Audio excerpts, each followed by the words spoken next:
Assalamualaikum warahmatullahi wabarakatuh. Tabib pun, selamat datang di podcast Mikmates. Tempat kita ngobrol santai terkait tentang isu-isu penting dengan cara yang santai tapi tajam ya. Nah, sebelum kita masuk lebih dalam nih Kak, kita tanya dulu kabarnya teman-teman nih. Apa kabarnya teman-teman? Semoga sehat selalu dan dalam lindungan Allah Subhanahu wa taala. Amin. Nah, hari ini kita bakal ngomongin topik yang lumayan panas nih Kak, tapi penting banget, Apa, Jam? yaitu peran Gen Z dalam membangun toleransi antar umat beragama. Bersama saya Muhammad Azam Haki Dan saya Ahmad Ragib Adli, kami berdua dari SMIT Baitul Muslim. Oke, menyangkut toleransi nih Kak ya. Nah, kira-kira toleransi itu apa sih Kak? Toleransi itu adalah sikap menghargai, menghormati, dan menerima perbedaan Zam. Baik itu agama, suku, budaya, pendapat, maupun gaya hidup tanpa memaksakan kehendak sendiri atau mendiskriminasi orang lain Zam. Oke, jadi toleransi ini terkaitan dengan agama kita ya Kak? Termasuk juga terkait Iya, dengan termasuk. agama. Ya. Oke teman-teman, kita langsung ke poin pertamanya nih. Banyak orang bilang Indonesia itu udah toleran, tapi menurut kakak nih ya, emang Gen Z ini masih perlu memikir toleransi antar agama nggak sih kak? Justru sekarang ini makin perlu Zam. Kita hidup nih di zaman informasi yang serba cepat ya Zam. Iya. Satu hoax aja bisa menimbulkan konflik, bisa menimbulkan kekacauan. Dan walaupun kita tumbuh di era yang lebih bebas dan terbuka, nyatanya masih banyak prasangka atau stereotip bahkan diskriminasi yang dibungkus rapih. Dan ini berdampak banget terhadap toleransi di Indonesia gitu. Gen Z seperti kita ini kan lahir ya zaman di mana teknologi itu sangat berkembang pesat nih ya gitu. Jadi kita ini mayoritasnya menggunakan teknologi digital natif. Yang di situ kita punya tanggung jawab Zam dalam dunia digital maupun dunia nyata. Wah keren sih kak, tapi lebih konkret deh. Peran Gen Z itu ngapain aja sih kak dalam konteks membangun toleransi nih kak? Oke.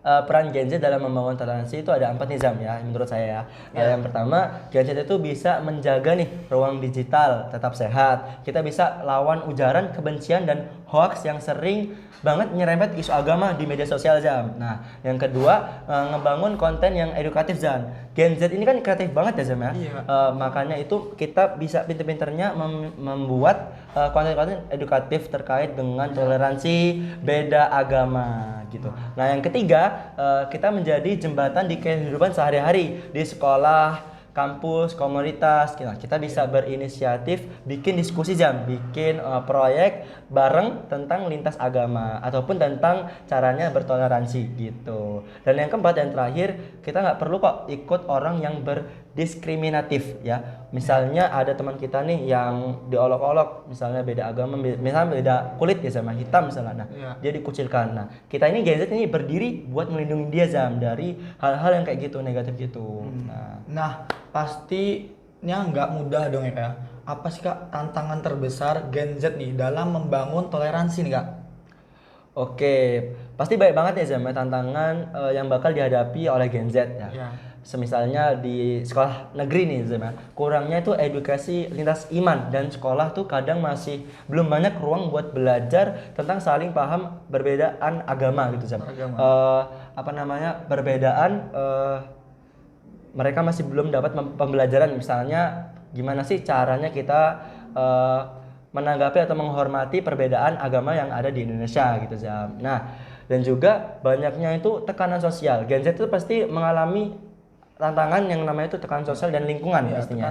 Misalnya banyak nih yang dilarang berteman dengan orang yang beda agama. Misalnya dia dicap pengkhianat kalau terlalu terbuka dengan teman yang berbeda agama, dan juga ada yang takut dianggap sebagai dia tuh aliran sesat ataupun liberal. Misalnya orangnya itu muslim misalnya sama dia berteman dengan Katolik misalnya itu kan. Nah gitu.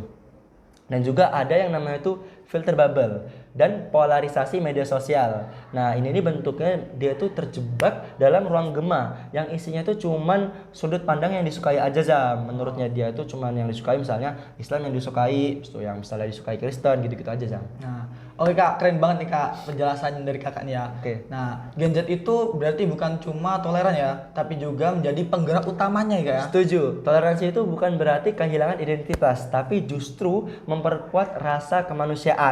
Nah, kita beda, tapi tetap bisa jalan bareng gitu. Kita bisa belajar bareng, bisa berteman bareng gitu. Walaupun kita berbeda agama, berbeda suku gitu-gitu. Nah, Thanks ya Kak ya udah beri sharing-sharing bagaimana sih cara Gen Z ini dalam membangun toleransi antar umat beragama. Kita bukan cuma soal menerima perbedaan, tapi kita juga soal memahami dan menghargai. Di era Gen Z yang serba cepat ini, mari kita jadi generasi yang gak cuma melek soal teknologi, tapi juga melek terhadap empati. Karena perubahan besar selalu dimulai dari langkah-langkah yang kecil. Betul. Nah, termasuk dari cara kita memperlakukan orang lain. Nah, buat teman-teman yuk kita mulai dari hal yang kecil dengan mendengarkan, mengobrol dan buka hati untuk menerima perbedaan. Oke, mungkin itu aja yang bisa kita bahas pada podcast kali ini. Mohon maaf apabila ada kesalahan dari kita berdua ya. Nah, berbagai macam suasana, satu suku, generasi Z berdiri teguh dengan toleransi. Wassalamualaikum warahmatullahi wabarakatuh. Kita bertemu lagi di episode berikutnya. Dadah.